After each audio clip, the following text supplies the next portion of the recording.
Hello students, एक बार फिर से स्वागत है आपका आपके अपने यूट्यूब चैनल है स्टडी ज्ञान पे।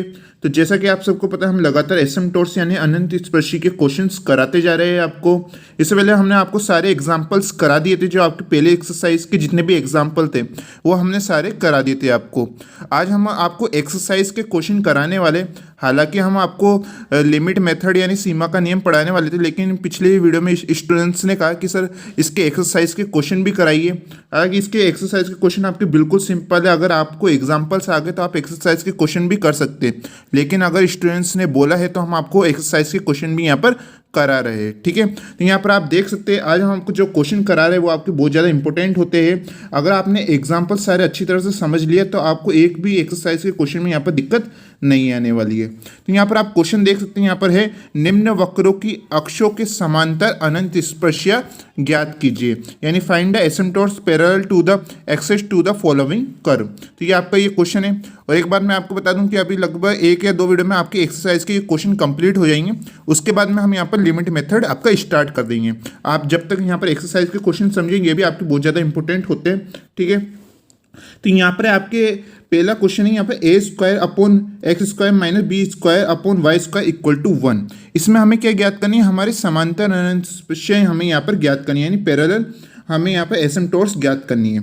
जब ये मैंने एसिम्पटोट्स चैप्टर आपको पढ़ाया तो उसमें मैंने आपको फर्स्ट वीडियो में बताया था कि समांतर अनंत स्पर्शिया होती क्या है, यानी पैरेलल एसिम्पटोट्स होती क्या है, उसको फाइंड किस प्रकार से करते हैं। तो ये बिल्कुल सिंपल क्वेश्चन होते हैं। आइए इसके सॉल्यूशन पे चलते हैं। सबसे पहले तो आपको ये इक्वेशन यहाँ पर दे रखी है, इसका सबसे पहले क्या ले लेते हैं, हम एलसीएम ले लेते हैं इसको, यानी सिंपल रूप में बदलने के लिए, जिससे हम इसकी समांतर अनंत स्पर्शिया निकाल पाए। ठीक है, इसका एलसीएम ले लिया, जिससे a square y square minus b square x square upon में एक्स स्क्वायर वाई स्क्वायर, जो कि इसका हमने एलसीएम ले लिया, इक्वल टू 1।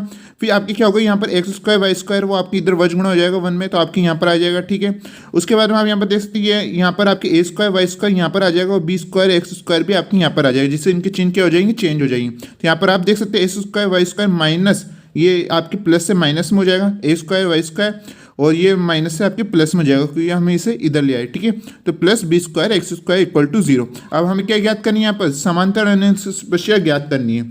तो आप इस इक्वेशन में देखिए, यहाँ पर जो आपके सबसे पहले आप सबको पता है कि समांतर अनंत स्पर्शिया हम किसके सापेक्ष यहाँ पर ज्ञात करें, एक्स के सापेक्ष या वाई के सापेक्ष। तो आपको क्वेश्चन में दे रखा है कि निम्न वक्रों की अक्षों पे, तो हमें यहाँ पर सेपरेट नहीं बोला कि आप या एक्स अक्ष पे निकालिए या वाई अक्ष पे। तो हम यहाँ पर क्या करेंगे, हम दोनों अक्ष पे यहाँ पर निकाल देंगे, एक्स के सापेक्ष भी और यहाँ पर वाई के सापेक्ष भी। ठीक है, तो यहाँ पर सबसे पहले आपको इसकी हाईएस्ट पावर देखनी होती है। तो यहाँ पर आप देखते हैं कि एक्स की आपकी जो हाईएस्ट पावर है यहाँ पर क्या है, तो यहाँ पर आप देखेंगे तो एक्स की हाईएस्ट पावर के आपके 2 है यहाँ पर भी, और यहाँ पर भी आपके 2 है। तो यानी जो इसकी हाईएस्ट पावर के आपके 2 है, यानी इसकी जो अधिकतम घात क्या है आपके 2, तो हमने यहाँ पर लिख दी। ठीक है, उसके बाद मैंने आपको बताया था जो आपकी अधिकतम घात आती है, जैसे हमारी यहाँ पर 2 आई तो एक्स स्क्वायर हो गया ये। ठीक है, इसके हाईएस्ट पावर क्या आपके 2 है तो एक्स स्क्वायर, तो एक्स स्क्वायर का कोफिशिएंट यानी गुणांक क्या है, यहाँ पर आप देखिए जरा कि इसका जो गुणांक है वो क्या है। यहाँ पर आप देखेंगे एक्स स्क्वायर का गुणांक यहाँ पर वाई स्क्वायर है और यहाँ पर भी एक्स स्क्वायर है, तो इसका गुणांक क्या है, बी स्क्वायर। तो यहाँ पर इसका जो गुणांक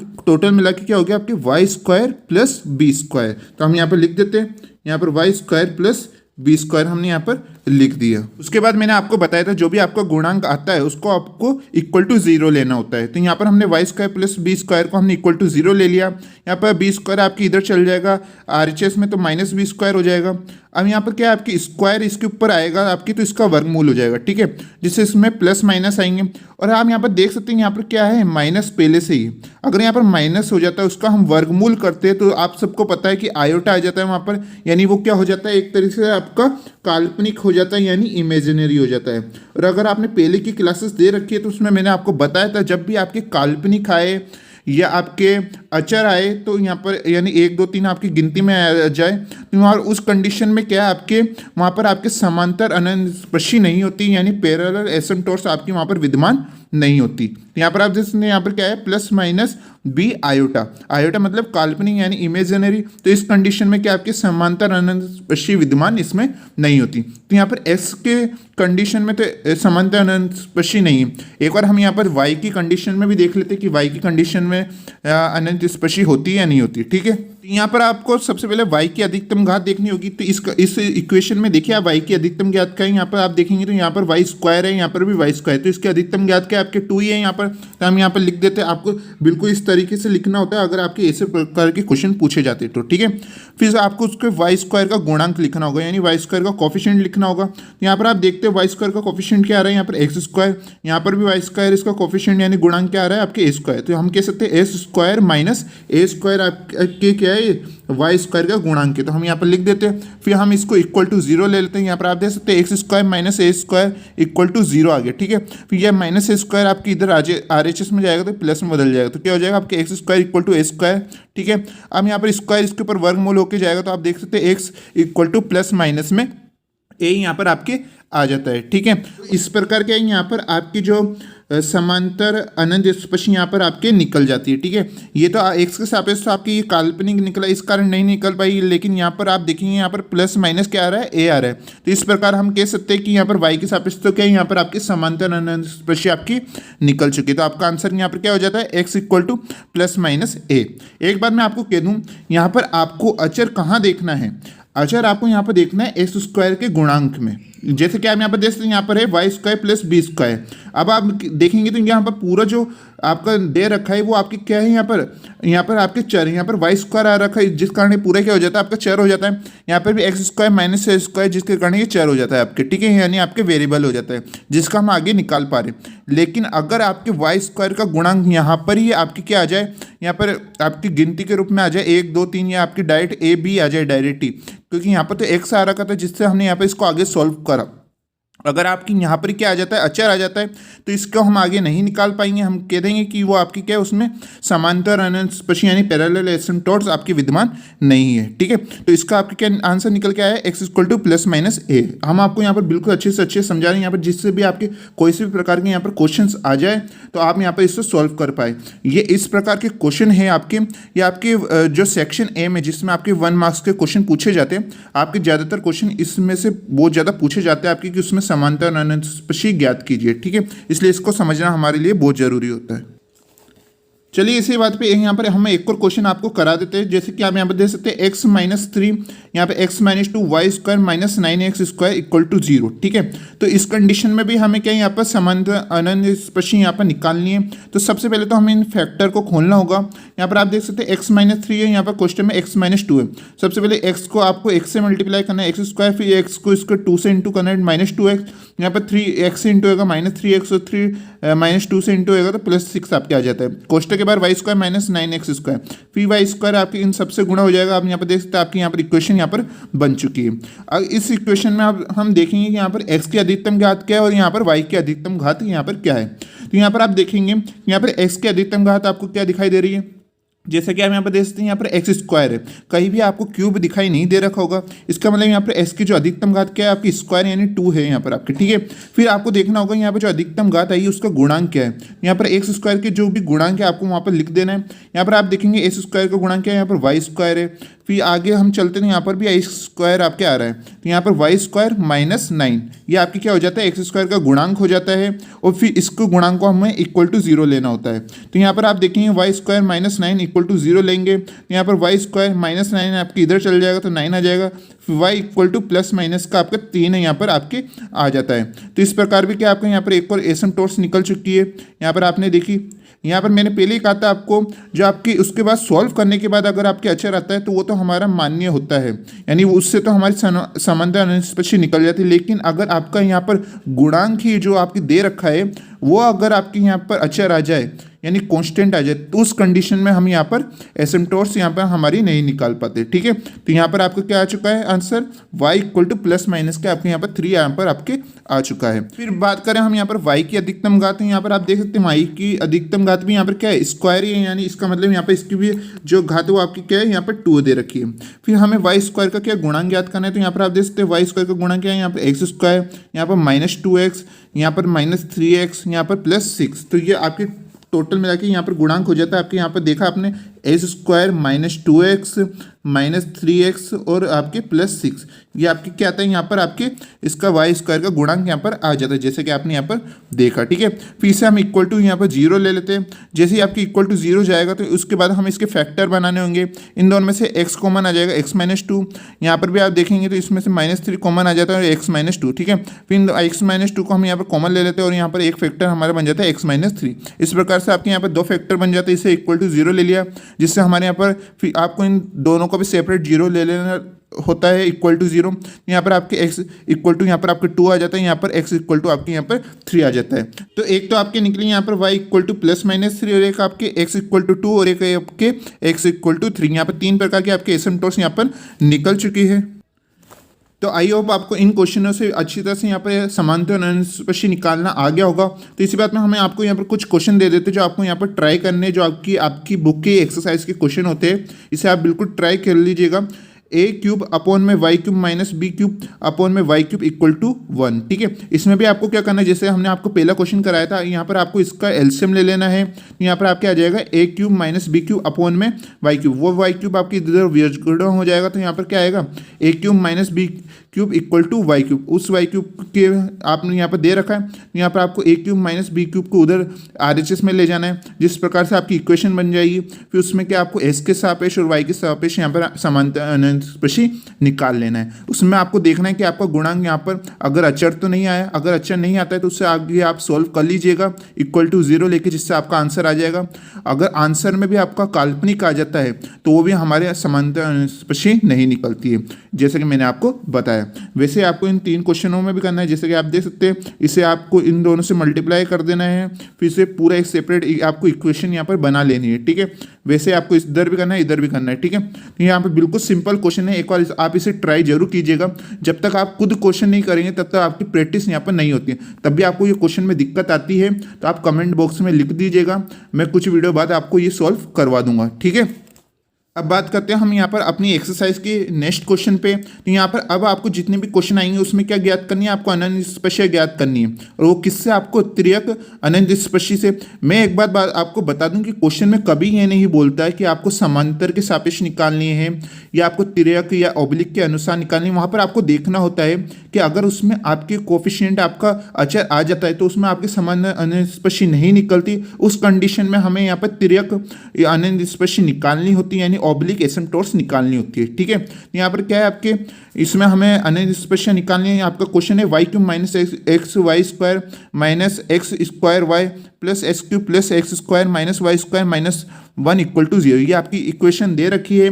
इसमें आप देखेंगे तो यहाँ पर हाईएस्ट पावर क्या है, y की बात करें तो y की पावर हाईएस्ट क्या है, 3 दे रखी है यहाँ पर, और यहाँ पर और कहीं भी आपके 3 पावर का नहीं आ रहा है। तो यहाँ पर y की जो हाईएस्ट पावर का आप कोफिशिएंट देखिए क्या आ रहा है, आपके 1 आ रहा है। इसका मतलब ये क्या है, आपके अचर है, तो इसमें तो समांतर अनंत स्पर्शी नहीं निकलेगी। अब बात करें मैं x के सापेक्ष, तो यहाँ पर x क्यूब दे रखा है, इसका गुणांक आप देखेंगे तो इसका क्या आ रहा है, 1 आ रहा है। इसका मतलब इसमें भी आपकी समांतर अनंत स्पर्शी यानी पैरेलल एसिम्पटोट्स नहीं निकल पाती। उस कंडीशन में हमें कौन सी यहाँ पर अनंत स्पर्शी निकालनी होती है, तिर्यक अनंत स्पर्शी यानी ऑब्लिक एसिम्पटोट्स। वो सब मैंने आपको बिल्कुल अच्छी तरह से क्वेश्चन करा रखे, एक बार आप यहाँ पर दोबारा समझिए। यहाँ पर सबसे पहले तो आपको दे रखे, इसमें सबसे पहले आपको हाईएस्ट पावर देखनी है। यहाँ पर वाई क्यूब है तो हमें यहाँ पर, इसका मतलब है हमें यहाँ पर 5 3 बनाना होगा। ठीक है, यहाँ पर भी आप देखेंगे तो यहाँ पर एस के ऊपर 1 पावर, यहाँ पर वाई के ऊपर 2 पावर, तो 1 और 2 आपके 3 पावर के ये आपके पूरा हो गया। यहाँ पर आपकी 2 और यहाँ पर 1, तो 2 + 1 आपकी यहाँ पर 3 पावर होगी। यहाँ पर भी आपके 3 पावर है। उसके बाद आपके 2 पावर के यहाँ पर स्टार्ट हो जाते हैं, यहाँ पर X square minus Y square. ठीक है,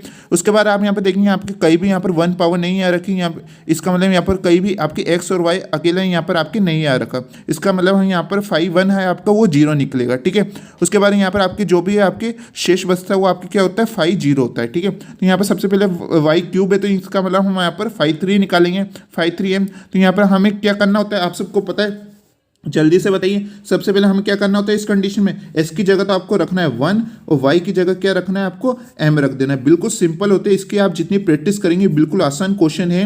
और ये आपके सेक्शन बी और सेक्शन सी में बहुत ज़्यादा पूछे जाते हैं इस प्रकार के क्वेश्चन। तो आप इसकी एक बार प्रैक्टिस कर लेंगे तो आपके यहाँ पर सेक्शन बी और सेक्शन सी बिल्कुल आसान हो जाएगा आपके लिए। यहाँ पर तो आप यहाँ पर देखिए, यहाँ पर आपको यहाँ पर त्रियक नियम के लिए क्या करना होगा, यहाँ पर सबसे पहले फाई थ्री निकालना होगा। वाई थ्री के लिए आपको एस की जगह 1 रख देना है, वाई की जगह एम रख देना है, ठीक है। तो यहाँ पर वाई की जगह आप यहाँ पर एम रखेंगे तो एम क्यूब हो जाएगा, जैसे कि आपने देखा। उसके बाद में एक्स की जगह 1, वाई की जगह एम आपको रखना होगा, तो यहाँ पर क्या हो जाएगा M square minus M square, ठीक है। उसके बाद में एक्स की जगह 1, 1 का स्क्वायर आपका 1 ही होएगा, और एम की जगह वाई की जगह एम रखना है तो माइनस एम, ठीक है। उसके बाद में यहाँ पर एस की जगह 1 रखना है, 1 का क्यूब आपका 1 हो जाएगा, ठीक है, प्लस 1 आ जाता है। उसके बाद हमें यहाँ पर फाई टू निकालना है। फाई टू की जगह आपको एक्स की जगह क्या रखना है 1, एक्स स्क्वायर 1 का स्क्वायर आपका 1 हो जाता है, माइनस वाई की जगह एम रखना है तो एम स्क्वायर, ठीक है। तो 1 माइनस एम स्क्वायर। उसके बाद फाई 1, तो यहाँ पर मैंने आपको पहले ही कहा था कि आपके कहीं भी एक्स और वाई नहीं दे रखा, इसका मतलब ये क्या है, इसका फाई 1 आपके वो क्या है आपके 0 हो जाता है। फिर शेष जो भी आपके बचता है, जैसे कि हम यहाँ पर देखेंगे फाई 0, तो फाई 0 हमारे क्या हो जाता है यहाँ पर -1 यहाँ पर आपके हो जाता है। फिर जो आपके हाईएस्ट पावर रहती है यानी फाई 3, इसके मान को हमें इक्वल टू 0 ले लेना होता है। यहाँ पर फाई 3 को हम इक्वल टू 0 ले लेते हैं। उसके बाद M cube minus M square minus M plus 1, ठीक है, इसको इक्वल टू 0 ले लेना है। फिर हमें इसके फैक्टर बनाने होते हैं। तो जैसे कि मैंने आपको कहा था किसी क्वेश्चन में आपके फैक्टर नहीं बन पाते, तो उसमें हमने आपको जो पिछले कुछ क्वेश्चनों में आपको बताया था कि इस प्रकार से आपको फैक्टर बनाने होते हैं। लेकिन यहाँ पर आप देखेंगे तो यहाँ पर आपको बिल्कुल सिंपल दे रखा है, M cube minus M square minus M plus 1, यानी हमें देखने से लग रहा है कि इसके फैक्टर बन जाएंगे। अगर फैक्टर नहीं बनते तो उस कंडीशन में मैं आपको कुछ क्वेश्चन कराए थे जो कि आपके बहुत ज़्यादा इंपॉर्टेंट होते हैं, ठीक है। इसलिए मैंने आपको कहा कि आप रेगुलर हमारी क्लासेस लेते जाइए, जितने भी पिछले के क्वेश्चन आप उनको भी सॉल्व करते जाइए, ठीक है। तो यहाँ पर आप देख सकते हैं यहाँ पर है एम स्क्वायर, इन दोनों में से हमें एम स्क्वायर को कॉमन लेंगे तो क्वेश्चन में क्या आएगा एम माइनस 1, यहाँ पर इनमें से भी आपको -1 कॉमन लेंगे तो यहाँ पर भी एम माइनस 1 आ जाएगा। एक बात आपको सबको पता है, फैक्टर निकालते समय आपके दोनों क्वेश्चन में इसके सेम वैल्यू होनी चाहिए, जिससे ही हमारे फैक्टर निकल पाते हैं, ठीक है। यहाँ पर भी हमारे m-1 बन गए, यहाँ पर भी हमारे m-1 यहाँ पर बन चुका है। तो यहाँ पर आपके कॉमन एक फैक्टर तो आपके क्या आएगा m-1 आ जाता है, और ये फैक्टर क्या बनता है एम स्क्वायर -1, जैसे कि आप देख सकते हैं। अब ये एम स्क्वायर -1 है, ये भी आपके खुलेगा क्योंकि यहाँ पर आपको ये दिखाई दे रखा होगा ए स्क्वायर माइनस बी स्क्वायर के रूप का। तो इसका फॉर्मूला क्या आता है ए प्लस बी और एक ए माइनस बी, तो हम इसे इस प्रकार खोल सकते हैं m-1 और m+1, इसे इक्वल टू 0 ले लेते हैं। उसके बाद में आप इसे सॉल्व करेंगे तो यहाँ पर m-1 को आप इक्वल टू 0 लेंगे तो +1 आ जाएगा, m-1 को भी आप इक्वल टू 0 लेंगे तो आपके +1 आ जाता है, ठीक है। m+1 को इक्वल टू 0 लेंगे तो यहाँ पर आपके -1 यहाँ पर आपके आ जाएगा। तो यहाँ पर m की वैल्यू आपकी कितनी निकल के आती है, 3 वैल्यू निकल के आती है, एक तो आपके 1, एक यहाँ पर आपके 1 और एक -1, ठीक है। अब इन तीनों में हमें क्या यहाँ पर अनस्पेशल निकालनी होगी।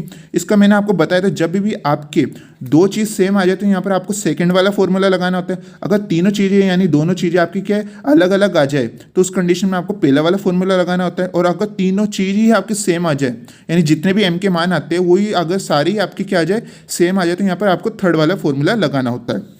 तो यहाँ पर आप देखेंगे यहाँ पर भी 1 है, यहाँ पर भी 1, तो यहाँ पर m इक्वल टू 1 पे तो हम एक ही कॉमन फॉर्मूला लगाएंगे हमारा सेकंड वाला, ठीक है। और m-1 है ये हमारा अलग है तो इसलिए हम इस पर पहला वाला यहाँ पर फॉर्मूला लगा देंगे, ठीक है। तो m इक्वल टू 1 के लिए हम बाद में सॉल्व करेंगे, सबसे पहले हम किसके लिए निकाल लेते हैं m इक्वल टू -1 पे।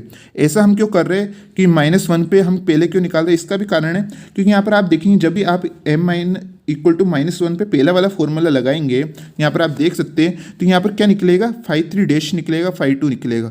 अगर हम यहाँ पर फाई 3 डैश की वैल्यू पहले निकाल लेंगे तो जब हम सेकंड वाला फॉर्मूला में हमें फाई 3 डबल डैश दे रखा होगा, इसलिए क्या हमारे फाई 3 डैश की वैल्यू पहले आ जाएगी, फिर उसका हम दोबारा अवकलन करके फाई 3 डैश निकालेंगे, जिससे हमारी क्या आसान यहाँ पर स्टेप आपकी हो जाएगी, ठीक है। आई होप आप यहाँ पर समझ गए होगा। आप अगर कंटिन्यू क्लासेस लेते जा रहे हैं तो आपको यहाँ पर बिल्कुल दिक्कत नहीं आने वाली है।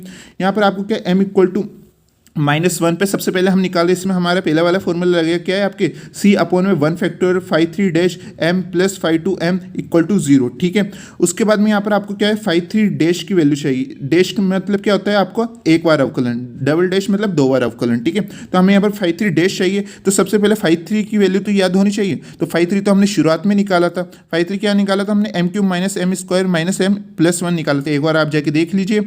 उसके बाद में हमें इसका एक बार अवकलन कर देना है, फाई 3 डैश हो जाएगा, m³ का आपका 3m square minus M square का आपका -2m, माइनस एम का आपका -1 और +1 का आपका 0 हो जाता है। ठीक है, उसके बाद हमें यहाँ पर क्या चाहिए, φ2 चाहिए। तो φ2 की वैल्यू भी आप सबको पता है कि आपने शुरुआत में ही निकाली थी, क्या निकाली थी, 1 - m² निकाली थी। अब इन वैल्यू को φ3 डैश की वैल्यू को और φ2 की वैल्यू को आपको इधर पुट कर देना है। φ3 डैश की जगह हम यहाँ पर रखते हैं जैसे कि आपने यहाँ पर निकाले थे 3m² - 2m - 1 और φ2 की वैल्यू यहाँ पर आपने निकाली अभी 1 - m²। इसको हम यहाँ पर रख देते हैं। उसके बाद में m इक्वल टू क्या रखना है आपको, -1 रखना है। तो जहाँ पर भी m है आपके वहाँ पर -1 रख दीजिए। -1 का स्क्वायर आप सब कुछ जानते हैं +1 ही होगा, क्योंकि माइनस का स्क्वायर क्या होता है आपके प्लस होता है। ठीक है, यहाँ पर आपके 3 आ जाता है, यहाँ पर आप -1 रखेंगे तो ये माइनस आपके प्लस हो जाएगा, +2 हो जाएगा, -1 आपके आ जाएगा है। उसके बाद में 1 - का स्क्वायर करेंगे तो आपके +1 नहीं आएगा और यहाँ पर माइनस आपके पहले से दे रखा है। ठीक है, फिर से आप आगे सॉल्व करते तो यहाँ पर आप देखेंगे 3 + 2 5, 5 - 1 आपके 4c हो जाता है, +0 = 0 आपके यहाँ पर हो जाता है। उसके बाद यहाँ पर आपके क्या c इक्वल टू यहाँ पर 0 हो जाता है। यहाँ पर आप देखेंगे 4c = 0 होगा, 4 आपके कॉन्स्टेंट है इसलिए आपके 0 में चल जाएगा। ठीक है, तो यहाँ पर आपका c का मान क्या निकल के आता है, 0 आता है। फिर उसके बाद हमें यहाँ पर स्पर्शरेखा की समीकरण यानी इक्वेशन ऑफ टेंजेंट की इक्वेशन लगानी होती है। क्या होती है हमारी, y = mx + c होता है। ठीक है, तो m की जगह आपको क्या रख देना है, -1 रख देना है, तो -x हो जाएगा आपके, और c की वैल्यू अभी हमने निकाली 0। ठीक है, तो यहाँ पर आपकी इक्वेशन क्या बन के आई, y + x = 0। यहाँ पर आप -x को इधर ले आएंगे तो प्लस का हो जाएगा, इक्वल टू आपके 0 आ जाता है। ठीक है, तो यहाँ पर हमारी पहली अनंत स्पर्शिता हमारी निकल के आ चुकी है, यानी पहली एसिम्पटोट्स हमारे यहाँ पर आ गई। वो क्या हमारी है, y + x = यहाँ पर आपके 0 आई। ठीक है, ये इस प्रकार से भी दे रखा हो सकता है बुक में आपके x + y = 0। आप सब देख सकते हैं कि प्लस में आपके आगे पीछे लिखो, कोई फर्क नहीं पड़ता। ठीक है, तो ये आपकी पहली एसिम्पटोट्स यहाँ पर आ चुकी है। अब हमने यहाँ पर m = -1 पे निकाल लिया, अब हमें m = +1 पे भी यहाँ पर निकालना होगा। तो ठीक है, m = +1 पे निकालते हैं हम यहाँ पर। उससे पहले मैं आपको एक बात और बता दूं कि अगर आपके किसी क्वेश्चन में मैं जैसे इसके बाद आपको कुछ क्वेश्चन भी दूंगा आपको करने के लिए, उन कुछ क्वेश्चनों में क्या होगा कि अगर आपकी वहाँ पर m की जो तीनों वैल्यू है वो आपकी अलग अलग आएगी। ठीक है, तो यहाँ पर यानी इसका मान कुछ और दे देगा, इसका मान कुछ और, यानी आपके जितनी भी m की वैल्यू अगर वो अलग अलग आई तो उस कंडीशन में आपको क्या है, पहला वाला फॉर्मूला लगाना होगा, यानी यही वाला फॉर्मूला आपको लगाना होगा। उसमें क्या करना होगा, जैसे कि यहाँ पर आ गया आपके 4 1 3, तो यानी इसका मान तीनों ही अलग अलग है। तो सबसे पहले आप m = 4 पे इसी यही फॉर्मूला लगा के सॉल्व करके एसिम्पटोट्स निकालेंगे। फिर आप उसके बाद 3 जो हमारी वैल्यू m = 3 पे निकालेंगे यही फॉर्मूला लगा के, फिर m = 1 पे यही फॉर्मूला लगा के आप एसिम्पटोट्स निकालेंगे। इस प्रकार तीनों ही यानी इसी फॉर्मूले से आपको अलग अलग क्या है इनकी एसिम्पटोट्स निकालनी है, यानी अनंत स्पर्शी निकालनी है। ठीक है, तो इस कंडीशन में भी आपके क्वेश्चन यहाँ पर हो जाएगा। ऐसे क्वेश्चन बहुत ज़्यादा पूछे जाते हैं, इसलिए आप इनकी प्रैक्टिस कर लीजिएगा।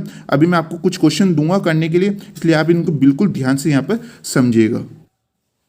तो जैसा कि हम यहाँ अब m = 1 पे निकालना है। m = 1 पे आपके कितने दो मान दे रखे, एक तो आपको 1 दे रखा है, एक और आपको 1 दे रखा है। इस कंडीशन में हमें यहाँ पर क्या सेकंड वाला फॉर्मूला लगाना होता है, जो कि क्या होता है हमारा c² / 5 3 डबल डैश का मतलब इसका 2 बार अवकलन हो रहा है, plus c / 1 / 5 2 m plus c 5 m = 0। ठीक है, अब हमें इन सब की वैल्यू निकाल लेते हैं 5 3 डबल डैश की 5 2 डैश की। ठीक है, तो यहाँ पर आप देखेंगे 5 3 डैश की इससे पहले वाली स्टेप में हमने 5 3 डैश की वैल्यू निकाली थी, क्या आई थी आपकी 3m² - 2m - 1। ठीक है, इन सभी वैल्यू को आपके साइड में निकाल लीजिएगा। ठीक है, जिससे आपके यहाँ पर क्वेश्चन अच्छी तरह लगता है यहाँ पर। ठीक है, तो यहाँ पर आप देखेंगे 5 3 डैश यहाँ पर है, अब 5 3 डबल डैश निकालना होगा, यानी इसका 2 बार यहाँ पर आपको अवकलन कर देना है। 3m² का करेंगे तो 6m आ जाता है, -2m का करेंगे तो यहाँ पर 2 आ जाता है। फिर हमें यहाँ पर 5 2 निकालना होगा। तो इससे पहली वाली स्टेप में आपने देखा था 5 2 क्या आया था आपके 1 - m², इसका 5 2 डैश निकालना है, मतलब इसका एक बार अवकलन कर देते क्या आता है 1 का आपका 0 आ जाता है, -m² का आपका -2m आ जाता है। 5 1 आपने शुरुआत में स्टेप में देखा था क्या आया था आपके 0 आया था। ठीक है, अब इन सब के मान को हम क्या यहाँ पर रख देते हैं 5 3 डबल डैश के, 5 2 डैश के और 5 1 की वैल्यू को हम यहाँ पर पुट कर देते हैं। यहाँ पर आप देखेंगे 5 3 डबल डैश क्या आया हमारे 6m - 2 आगे आपके। उसके बाद में 2 का फैक्टर आप सब जानते हैं 2 ही होता है, 1 का फैक्टर आपके 1 होता है। ठीक है, उसके बाद में 5 2 डैश की वैल्यू हमने यहाँ पर रख दी -2m और यहाँ पर 5 1 की वैल्यू आपकी क्या थी 0, तो हमने यहाँ पर 0 रख दी = 0। फिर इसे हमें आगे सॉल्व कर लेते हैं। तो यहाँ पर आप देखेंगे इस स्टेप में 6m - 2 आ रहा है आपके, मतलब इन दोनों में से हम क्या ले लेते हैं 2 को कॉमन ले लेते हैं। हमने यहाँ पर 2 कॉमन ले लिया तो क्वेश्चन में हमारे क्या बचा 3m - 1 बचा हमारे। ऐसा हमने क्यों किया, इसे 2 को कॉमन क्यों लिया, जिससे हम यहाँ पर अपॉन के 2 और इस 2 को हम यहाँ पर काट पाए। ठीक है, उसके बाद में यहाँ पर -2m आपके आ गया, और सी यहाँ पर हमारे दे रखा है प्लस का, ये जीरो से आपको पूरा जीरो हो जाता है इक्वल टू जीरो। ठीक है, फिर से आगे हम सॉल्व करेंगे, हमें यहाँ पर किस पे निकालना है, m इक्वल टू 1 पे निकालना है, यानी इस m की जगह क्या रख देते हैं हम 1 रख देते हैं। यहाँ पर आप देखेंगे सी स्क्वायर कोष्टक में 3 - 1, ठीक है, -2c, m की जगह भी हम 1 रख देते हैं, 2c इक्वल टू 0। फिर से आगे सॉल्व करते हैं, 3 - 1 2 हो जाता है आपके 2c square -2c equal to 0। फिर दोनों में से 2c को कॉमन ले लेते हैं, कोष्टक में क्या बचता है आपके c - 1 इक्वल टू 0। ठीक है, अब हम इन्हें सेपरेट भी क्या ले लेते हैं, इक्वल टू 0 ले लेते हैं। 2c को इक्वल टू 0 लेंगे तो आपके क्या आएगा, c इक्वल टू आपके 0 आ जाएगा, क्योंकि 2 आपके कॉन्स्टेंट है इसलिए 0 में चल जाएगा, तो आपके c का मान क्या आ जाएगा, 0 आ जाएगा। फिर c - 1 इक्वल टू 0 लेते हैं तो c का मान क्या आता है आपके +1 आता है। अब इन दोनों में अलग अलग में क्या निकालना होगा, हमें यहाँ पर अनंत निष्पक्ष यानी एसिम्पटोट्स निकालनी होगी। तो आपको c इक्वल टू 0 में भी निकालनी होगी, c इक्वल टू 1 में भी निकालनी होगी। यहाँ पर आप निकालते हैं y equal to mx plus c पे, तो यहाँ पर m की वैल्यू क्या है हमारी ऊपर 1 दे रखी है, तो x हो जाता है प्लस 0 हम यहाँ पर रख देते हैं, तो हमारे क्या निकल के आता है, y इक्वल टू x निकल के आता है। ये आपकी इस प्रकार से भी दे रखा हो सकता है, y माइनस ये x आपकी इधर आ जाएगा, तो y minus x equal to 0। यहाँ पर आप किसी भी प्रकार से यहाँ पर लिख सकते हैं, या आप एक प्रकार से और लिख सकते हैं, यहाँ पर y को इधर भेज दीजिए, या तो आप x को इधर ले आइए या y को उधर ले आइए। ठीक है, तो यहाँ पर हम y को उधर ले जाते हैं तो x minus Y equal to आपकी 0 आ जाता है। किसी भी प्रकार से आपसे एसिम्पटोट्स निकाल सकते हैं, यहाँ पर आपके सभी सही होती है। ठीक है, तो और सेकंड में हम निकालेंगे c इक्वल टू 1 पे, तो यहाँ पर आपकी m की जगह 1 है और c की जगह भी आपके 1 आया, तो यहाँ पर क्या निकल के आई, y equal to x plus 1 आपकी यहाँ पर निकल के आ चुकी है। तो इस प्रकार से आप कुल मिला के 3 एसिम्पटोट्स आपकी यहाँ पर निकल चुकी है। जैसा कि शुरुआत में हमने पहली एसिम्पटोट्स निकाली थी और यहाँ पर 2 एसिम्पटोट्स आपके और निकल के आ चुकी है। ठीक है, तो यहाँ पर आपको ये क्वेश्चन आपने देखा बिल्कुल इजी होता है, बस एक बार आपको प्रैक्टिस करने की जरूरत है। जितनी बार आप ये क्वेश्चन करेंगे आपको बिल्कुल इंटरेस्टिंग ये क्वेश्चन लगेंगे, बहुत अच्छे क्वेश्चन होते हैं, बस एक बार आपको इनकी प्रैक्टिस की जरूरत होती है। ठीक है, अब प्रैक्टिस के लिए मैं आपको यहाँ पर कुछ क्वेश्चन दे देता हूँ जो कि आपकी बुक के क्वेश्चन है, बिल्कुल क्वेश्चन इस दिक्कत में नहीं आने वाली, तभी मैं आपको ये क्वेश्चन दे रहा हूँ करने के लिए, क्योंकि मैंने इसमें देखा है आपको बिल्कुल दिक्कत नहीं आएगी। ठीक है, तो आप यहाँ पर कुछ क्वेश्चन देख सकते हैं जो मैंने यहाँ पर आपके लिए लिखे हैं। जैसा कि आप देख सकते हैं यहाँ पर कुछ क्वेश्चन है जो कि आपकी बुक के ही है। निम्न वक्रों की अनंत स्पर्शियां यहाँ पर ज्ञात कीजिए, यानी इसमें फाइंड एसिम्पटोट्स आपको ज्ञात करनी है। ठीक है, तो यहाँ पर आप कुल मिला के 4 क्वेश्चन मैंने आपको दिए, बिल्कुल इजी क्वेश्चन है। तो यहाँ पर क्या है, X cube plus X square Y minus X Y square minus Y cube minus 3x minus Y minus 1 equal to 0। ठीक है, इस प्रकार से यहाँ पर आपके 4 क्वेश्चन है, आप इसे बिल्कुल सॉल्व कर लीजिएगा। किसी में आपके यहाँ पर तीनों वैल्यूज अलग अलग आई, जैसा कि मैंने आपको थोड़ी देर पहले भी कहा था, जब आपके तीनों वैल्यू m की जो तीनों वैल्यू आपके अलग अलग आ जाए तो उसमें आपको पहला वाला भी फॉर्मूला लगाना है। और आप सबको पता है जब हमारे पहला वाला फॉर्मूला लगता है तो उसका आंसर आपको बिल्कुल सिंपल ही आ जाता है, कि उसमें हमें सिर्फ एक बार ही अवकलन करना होता है। तो आपको सेपरेट का तीनों अलग, यानी अगर m की वैल्यू 3 आ जाती है, 4 आ जाती है, 1 आ जाती है, उन सेपरेट आपको तीनों में ही अलग अलग आपको पहला वाला फॉर्मूला निकालना है, जिससे आपकी एसिम्पटोट्स यहाँ पर निकल के आ जाएगी। ऐसे कुल मिला के लगभग 2 क्वेश्चन में आपके ऐसी कंडीशन आएगी जिसमें आपके तीनों ही क्या आपके m की वैल्यू अलग अलग आएगी। ठीक है, और एक क्वेश्चन आपको बिल्कुल इसी तरह सिमिलर होगा जिसमें आपके 2 मान तो एक जैसे आएंगे और एक मान अलग आएगा। तो उसमें जैसे मैंने अभी आपको थोड़ी देर पहले ये क्वेश्चन कराया बिल्कुल वैसा ही आपका हो जाएगा। ठीक है, तो आपको बिल्कुल सिंपल क्वेश्चन है, एक बार आप इसकी प्रैक्टिस जरूर कीजिएगा। तब भी आपको नहीं आए तो आप कमेंट बॉक्स में हमसे पूछ लीजिएगा, लेकिन प्रैक्टिस जरूर कीजिएगा। ठीक है, तो ये आपके ये क्वेश्चन भी आपके कंप्लीट होते हैं। उसके बाद में यहाँ पर आपकी एक्सरसाइज के कुछ क्वेश्चन और है जो आपके बहुत ज़्यादा इंपॉर्टेंट होते हैं। जैसा कि आपने अगर सोचा कि सर आपके जब क्वेश्चन निकालते हैं तो उसमें आपके समान अनंत स्पर्शी जब नहीं निकलती तो आप तिर्यक अनंत स्पर्शी निकालते, लेकिन अगर यहाँ पर आपकी समांतर अनंत स्पर्शी आपके निकल जाए तो उस कंडीशन में भी क्या हम तिर्यक अनंत स्पर्शी निकालेंगे? तो जी हाँ, आप बिल्कुल निकालेंगे। अगर आपके समांतर अनंत स्पर्शी निकल जाती है, यानी पैरेलल एसिम्पटोट्स निकल जाती है, तो उस कंडीशन में भी आपको तिर्यक अनंत स्पर्शी निकालनी होती है। वो कैसे, इसके ऊपर हम एक और जो नेक्स्ट वीडियो में होएगा, इसकी जो नेक्स्ट क्लास, उसमें हम वैसे ही एक क्वेश्चन कराएंगे आपकी प्रैक्टिस के लिए, तो उसे भी आप बिल्कुल यहाँ पर ध्यान से समझिएगा। उसके बाद एक क्वेश्चन और आपके आता है कि उसमें आपको क्वेश्चन में पूछेगा कि सिद्ध कीजिए कि इसमें आपकी क्या अनंत स्पर्शी विद्यमान नहीं है, तो वो वाला क्वेश्चन भी हम यहाँ पर करेंगे। तो नेक्स्ट वीडियो भी आपके लिए बहुत ज़्यादा इंपॉर्टेंट होने वाला है। फिर उसके बाद आपकी एक्सरसाइज के क्वेश्चन कंप्लीट हो जाएंगे और फिर हम आपके लिए लिमिट मेथड यानी सीमा वाला नियम स्टार्ट करेंगे, जो कि काफ़ी ज़्यादा इंपॉर्टेंट होता है। और ज़्यादातर जो आपके क्वेश्चन है वो आपके उस नियम पे बहुत ज़्यादा पूछे जाते हैं। इसलिए आप सारे वीडियो में हमारे साथ कंटिन्यू बने रहिए। जब तक आपका नेक्स्ट वीडियो आता है तब तक आपके जो इसी बुक के आपके जो अदर चैप्टर है, जैसे कि मैंने आपको बताया था पहले भी आपको कई बार कि ये तो आपके जो बहुत ज़्यादा इंपॉर्टेंट होता है पदिक समीकरण यानी पेडल इक्वेशन, उसकी पूरी क्लासेस हमने कंप्लीट करा दी है, उस पूरे चैप्टर को हमने फिनिश करा दिया। उससे आप जाके देख सकते हो, उसका लिंक आपको डिस्क्रिप्शन में मिल जाएगा, प्लेलिस्ट दे रखी है, उसे जाके आप विजिट कर सकते हैं। और चाहे तो आप आंशिक अवकलन यानी पार्शियल डिफरेंशियल को भी आप देख सकते हो, जो भी हमने पूरा चैप्टर आपके लिए कंप्लीट करा दिया। ठीक है, तो आप इन्हें बिल्कुल ध्यान से समझ लीजिएगा। और यहाँ पर आपके एसिम्प्टोट्स यानी अनियंत्रित स्पर्शी का जो नेक्स्ट लेक्चर है वो आपके बिल्कुल जल्दी ही आ जाएगा।